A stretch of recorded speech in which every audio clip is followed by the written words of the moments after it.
Anyway, that's nice to hear from you. Tell us about this new thing you're doing. Oh, the Daily Coin? Yeah. I launched that back at the end of April, on April the 27th to be exact, and it is an adventure that just was born out of all the work that I've been doing with Sean and in relation with Sean over at SGT Report. I'm very grateful to Sean for having me, for providing me with the platform and the forum, really, to be able to grow and expand. He and I are I mean, we're very close. We're very close in our, not only in our relationship, but in the way that we think and the way that we want to present news and present information to people. And in the interviews, you know, I only get an opportunity to ask one or two questions, and I have a lot more.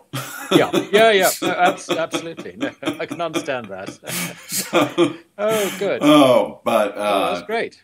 Yeah, so that's really where it came from. I'd like to welcome everybody to the Daily Coin, and I have a gentleman, a true professional, and one of the best analysts anywhere in the world. You know his work through financeandeconomics.org and goldmoney.com. How are you, Mr. Macleod, on this, the eve of the Silver Fix transformation? I'm very well, Rory, and thank you for such a wonderful introduction. I just have to live up to it. I'm sure you will. And according to the doc and Eric Dubin, I don't know if you saw this over at Silver Doctors yesterday, we're recording this on Thursday, August the 14th, and it's about 9:30 Central Time, and it's, I believe, about 3:30 p.m. In London. Is that right? That is correct. Okay. And the date is important because, as you said in your introduction, it is the eve of the new silver fix. Yes. And according to the doc and Eric Dubin over at Silver Doctors, SD bullion has absolutely exploded this week with the silver fix ending. And the silver fix ends tomorrow. And what impact is this going to have on Monday, August the 18th on the market? What do you see happening? Well, I don't think there's going to be an immediate impact. I was thinking about this earlier, and I put myself in the shoes of a hedge fund manager. Now, at the moment, if you're running a hedge fund, you look at the precious metals markets, you see they're rigged, and you think, I can't control the odds of getting it right if I'm going to punt in this market, so I won't get involved.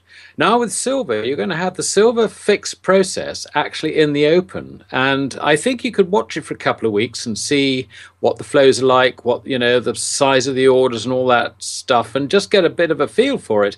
And then, because you got more information, you may be prepared to play in the market.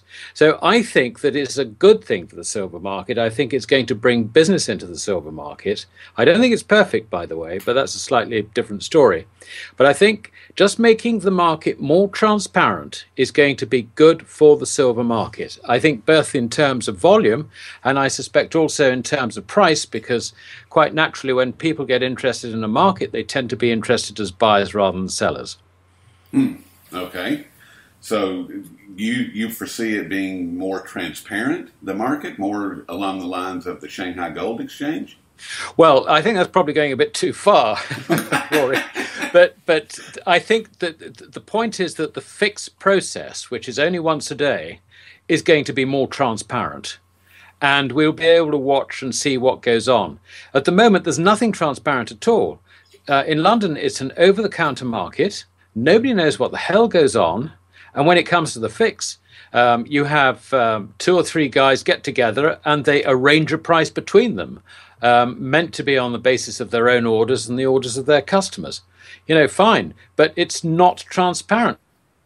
We can't see what goes on. And also it's a fixing process whereby people can put in a bid and then they can withdraw it. And they can put it in and they can withdraw it. They can change the price, put in another bid and withdraw that. So, you know, there's a lot of sort of messing around which can go on. And there's a lot of, if you like, gaming the system, which can go on, which of course is how Barclays got caught in the gold fix. Yes. And these two or three people that are hanging out determining the fixed price, the rigged price, they have the opportunity to front run it to, or provide that information to some of their friends, if you will. Yeah. I'm not saying that they do, but there's that possibility.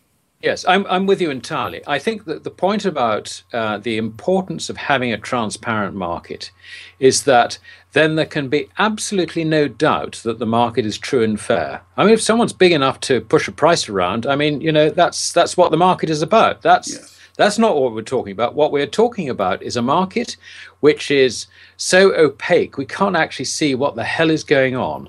And that is very, very bad. That leads to mispricing. And as a very old-fashioned stockbroker, the whole of the way the stock exchange used to work in London was it was all about ensuring a fair price.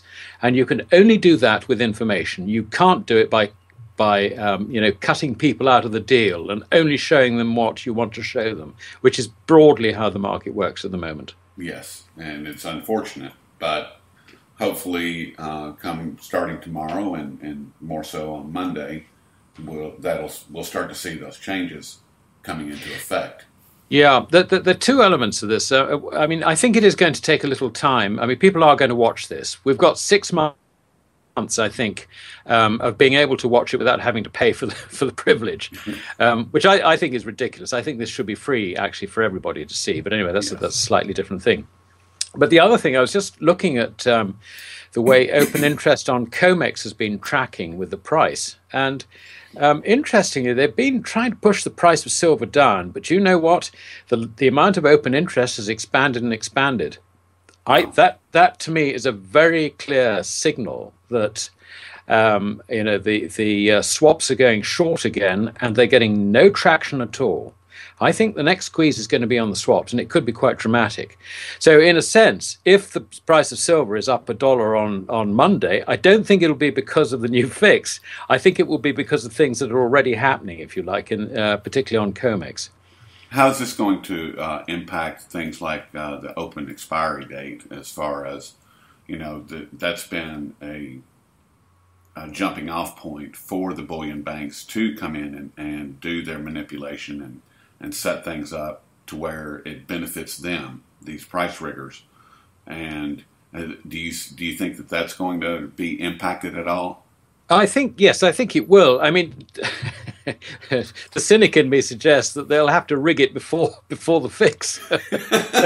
but have to fix the fix. But actually, I think the point is, to be serious for a moment, I think the point is that it's going to be harder for these guys to try and fix the market or rig the market, and that's really the outcome we want. And if these guys don't rig the market at the moment, then for goodness sake, let us see it in a transparent fashion. Yes. Then we can't accuse them of rigging it. Right, exactly. Just show me what's going on. Exactly. And I mean, the history of this, Rory, goes back to something which we in London called Big Bang, and that was when the whole of the current regulatory regime was founded. Before 1983, the stock exchange basically regulated itself. Around about 1985, the financial security, what's it called? I think it was called it's the SFA or FSA. Anyway, the new government regulator was put into place. And the first thing that they had to decide was what is a regulated investment and what is not regulated. And metals and commodities were excluded from investment regulation. And that is why the London bullion market developed really from the 1980s as an unregulated over-the-counter market. And of course, I mean, there is a slight confusion in this because derivatives and mining shares and all the rest of it, which are primarily influenced by the bullion market, are themselves regulated. Now, if you regulate a future, okay, I can think that makes some sense. But then why don't you regulate a forward? I mean, a forward settlement deal is does exactly the same thing as a future, but it's not regulated. So you've got these anomalies which really do need sorting out. And I think what we're seeing with the silver fix breaking down, and the London fix is going to have to change as well, by the way, I think we're seeing the beginning of a process of regularizing the situation that was set up back in the mid-1980s.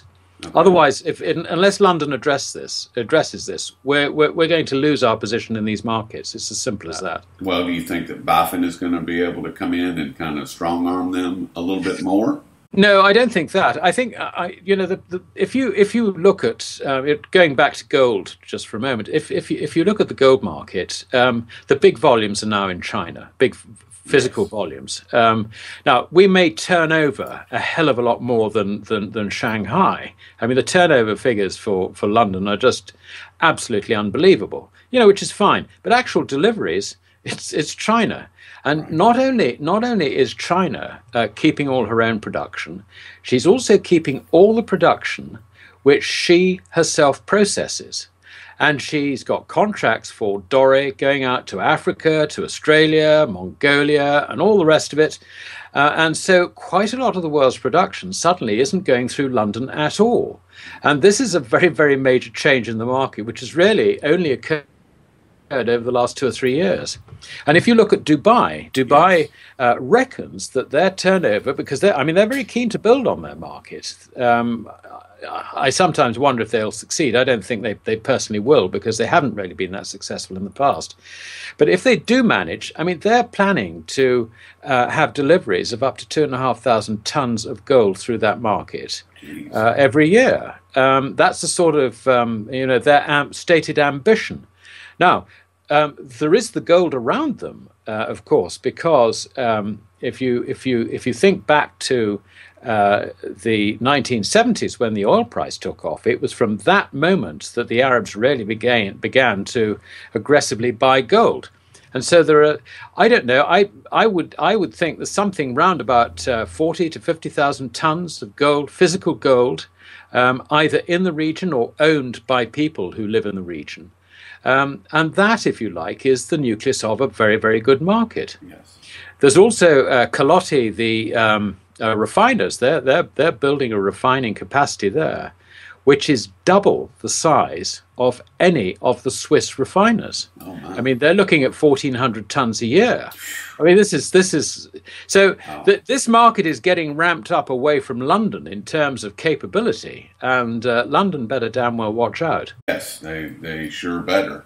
And I've asked you this before, and I've asked many people, because you just threw out some pretty big tonnage numbers just for Dubai.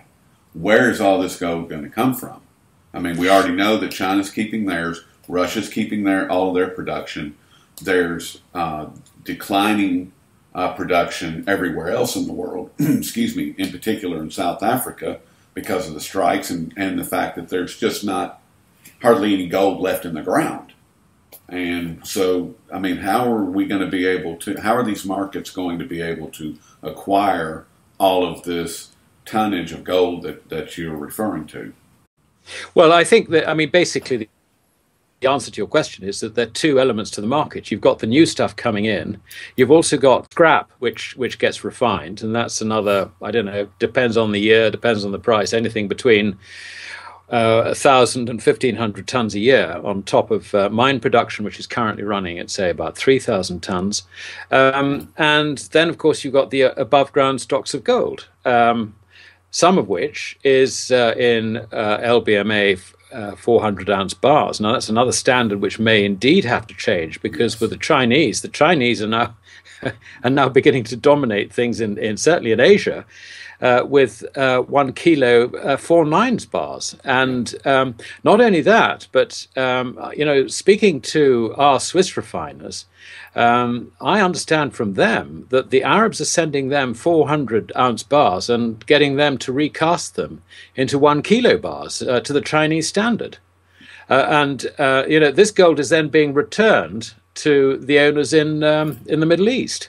So, they're not selling it, but basically, I think this is a pretty good signal that that's where they see the market in the future to be. Wow. And I think the other thing is, I'm not too sure, but I think Dubai is working on a 1 kilo standard. But I think because they're on the crossroads to India, they see, I think, 995 perhaps. That was the last I had anyway, that they're looking at a 995 standard 1 kilo bar rather than the 4/9s. Okay, and let's change gears a little bit here. And is there a simple flight from the dollar right now with China and Russia signing these huge contracts that are not finalized in dollars. And how is this, or why is this not impacting gold and silver? I mean, with China and Russia signing these huge contracts, in particular with Gazprom, through Gazprom, what's happening there? What's going on with this? I'm going to rather cheekily take sort of the, if you like, towards the end, what you're saying, why isn't gold and silver rising? I think the answer to that is if these markets weren't so opaque, I could give you an answer. But more seriously, the history of the whole of this sort of Asian move away from the dollar, if you like, as a settlement currency for cross-border trade, has its roots in the Shanghai Cooperation Organization, which was set up principally between Russia and China back in 2002. The other members are basically the various states in between. I mean, there's Uzbekistan and Kyrgyzstan and Kazakhstan and, all that lot. Yes. But there was a very interesting announcement literally 2 weeks ago, and that is that are you still with me? You cut out there for a minute. So yeah, I cut off. Sorry. These are known as dialogue partners at the moment, and they are India, Pakistan, and Iran, and Mongolia. Now, as of September, they are joining as full members of the SCO. Now, the Shanghai Cooperation Organization at that point will have amongst its members half the world's population. Oh, man. Now, this is a major development which has been completely missed by us in the West. The importance of this is that eventually the Shanghai Cooperation Organization will be the most powerful economic bloc we have ever seen, and it'll stretch broadly across Genghis Khan's old empire, from the Bering Straits in the east to the gates of Jerusalem in the west. And I kid you not. Man. Not only that, but the Chinese have been tying up special deals with Saudi Arabia and other Gulf states for energy. You have got energy deals coming out of Russia. The whole thing is going to be an enormous self-sufficient economic bloc. And this is happening before our very eyes. We think that the move recently by Russia to announce a gas deal supplying gas to China was something that came out of the Ukrainian situation. This has been planned for a long time before. It was going to happen anyway. I think Ukraine might have influenced the timing. But there is no doubt at all that for this bloc to work, one of their strategic objectives is to ensure they have a settlement medium which is independent of America. In other words, they will take other currencies, but what they don't want to have is trade reflected in the books of the banks in New York. And I don't blame them. And that's, because it is, as far as they're concerned, it is a security issue. Yes. That's one of the points behind the SCO. They are there to enhance the security of the members. And the way I'm afraid that America has been playing this, and we're complicit in this in the UK as well, has actually driven on the process perhaps more rapidly than it would have otherwise occurred. Oh, so the Ukraine is just it's just part of a far, far bigger picture. Yes.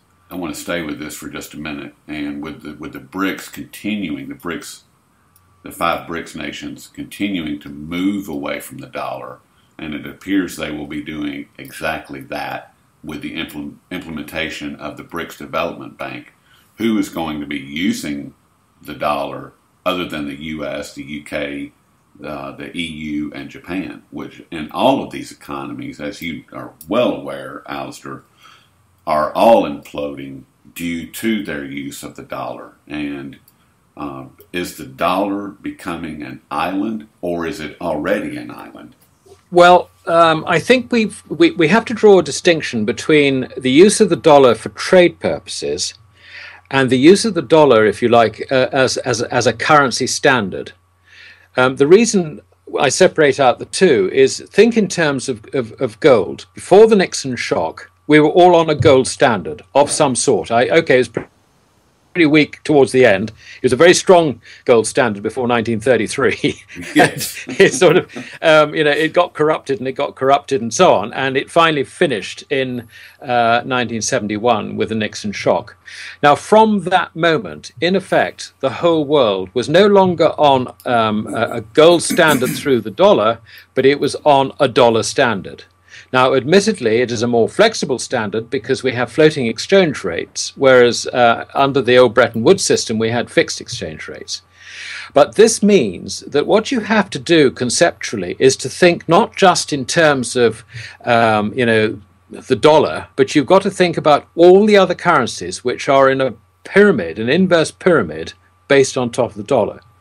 And I calculate that if you take into account broad money supply around the world and shadow banking, as disclosed in the most recent Financial Stability Board report, the world's total broad money supply is around about $168 trillion equivalent.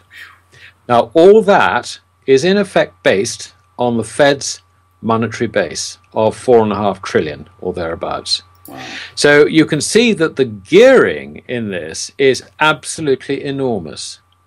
Now, if you start disrupting the relationship between some currencies and the dollar upon which they are which is the standard behind them, then you have got, if you like, the potential for some quite violent stuff.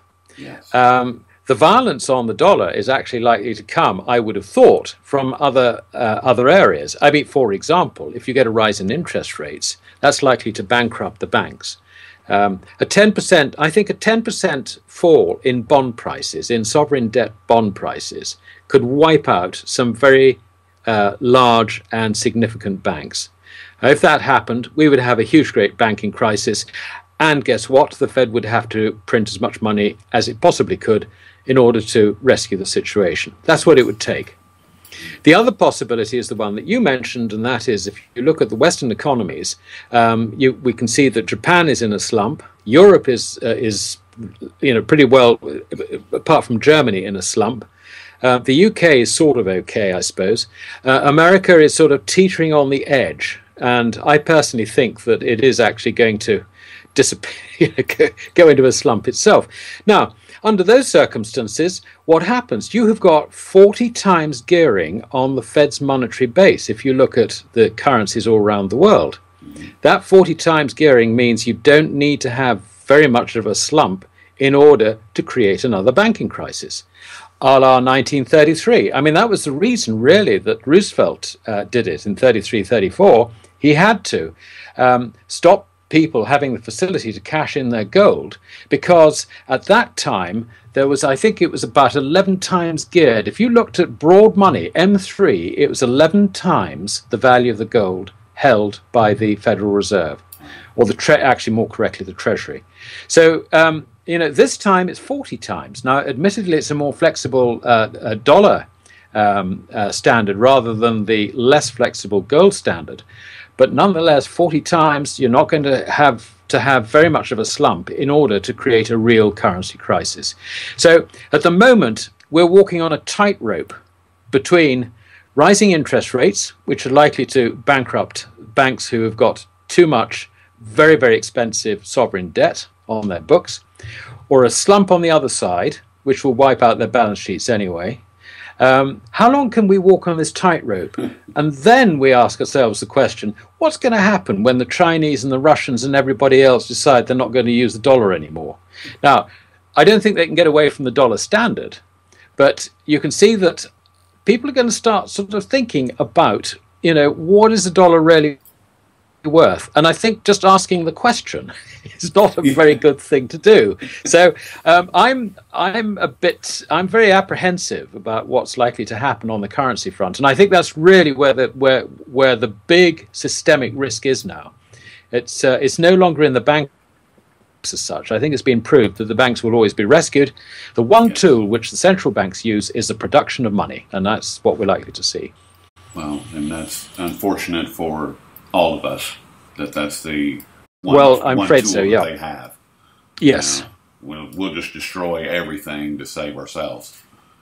Well, its history repeats itself. I mean, no paper currency has ever survived forever. You know, they all have a finite life. The trouble is, at the time, you don't know how finite. That's the 40 times leverage question. Yes, exactly. And recently, I spoke. I don't know if you're familiar with Dave Cransler or not, but he's another analyst and one that I hold in high regard. And I spoke with him recently. Well, it was about 6 weeks ago, and he was saying that China was paying somewhere around $2,500 an ounce just to mine gold, just to get it out of the ground and get it to the surface. And let's presume that that's true, Alasdair, and not argue the point. And why would China continue to tolerate the price manipulation if their costs are that high? Why would they? Why do they sit idly by? I think the answer actually is quite simple. They're mining their gold. They're adding to their gold reserves. Well, it's not monetary reserves. It's non-monetary gold at the moment. It only becomes monetary once they declare it, if you like, as part of their monetary reserves. But the reason they're doing this is for geostrategic reasons and positioning. They want to acquire as much gold as they possibly can. We can only speculate as to why they think this. My personal view is that they have got a very good handle on the mess that the West has made of its gold reserves. And they know that ultimately, by owning gold, they will have power over the West. And the more we sell our gold down at a cheap price, and the more China buys it, the more that's going to turn out to be the biggest wealth transfer we've ever seen in history from west to east, and that's basically what's going on.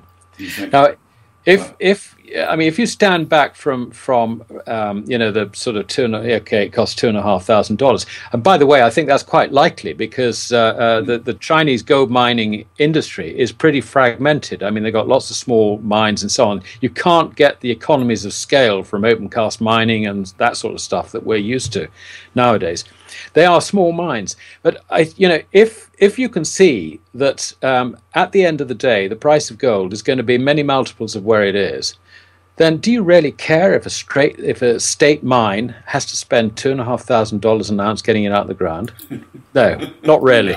No. I think so. I think in the if you like, if you look at it from that point of view, then it begins to make sense. And I really do see that China is acquiring gold for geostrategic reasons. And the other thing that's interesting is that unlike Western governments in that position, she has also encouraged her own citizens to buy gold. Yes. And that I think is very important. And it does actually make sense. It also makes sense from the point of view that it means that she has, if they invest in gold, then that in effect reduces the trade deficit in the sense that China doesn't end up with a whole load of dollars, with which there's nothing she can do. Instead, her citizens have got some gold, she's got less dollars, and she therefore has less of a problem. Yes. Go ahead. It's the reverse of the Indian situation. The Indians wanted to stop their people importing gold because they were saying, well, the reason that we've got a trade deficit is because everybody's buying gold.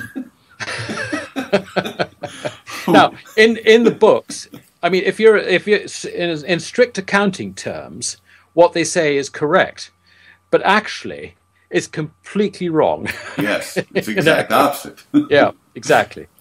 And I think that what you said just a moment ago about it being important that the Chinese government is encouraging their citizens to own gold, I couldn't agree more with that. And I think that part of the reason that they're doing that is because they understand that having a wealthy citizenship means that you have a wealthy country.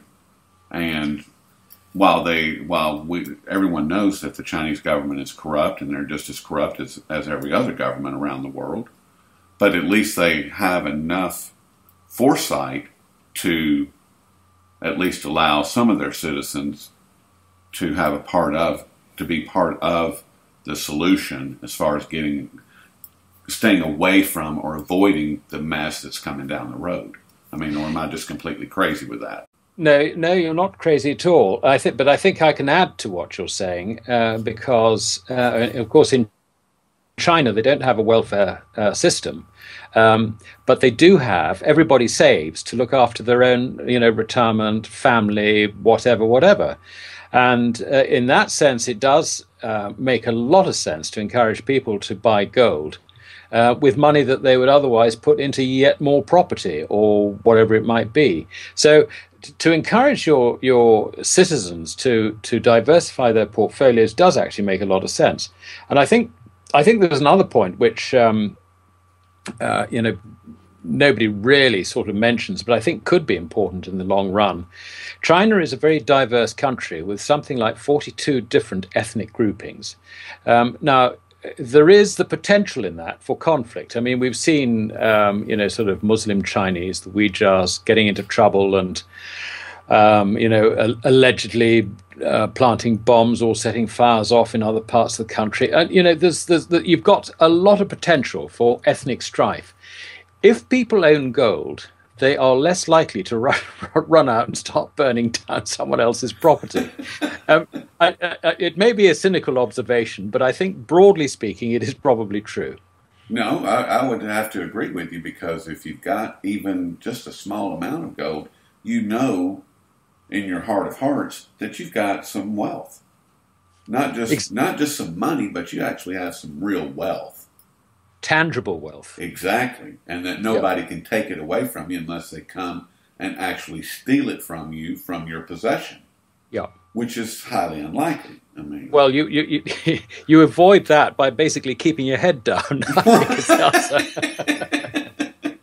So this is what leads me to this sort of rather, at first cut, rather bizarre thought that collecting gold is probably one of the better ways to ensure that people remain peaceful.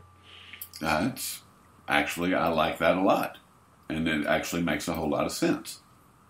Because, well, once again, if you've got a little piece of wealth, no matter how large or small, then you feel a lot more secure. You feel a lot better about yourself, which means that your likelihood of coveting your neighbor's possessions is diminished. Absolutely. But with that, Alasdair, I don't really want to. I could speak with you for days, and I'm not even joking. But I don't want to take up any more of your time. I know that the markets are winding down, and they're over there, and they're just getting started over here. And I know you're either wrapping up this week's analysis or getting started on it one. And I don't want to interrupt that, because I'll be looking forward to it coming out tomorrow. Well, that's very kind. Well, I look forward to every Friday.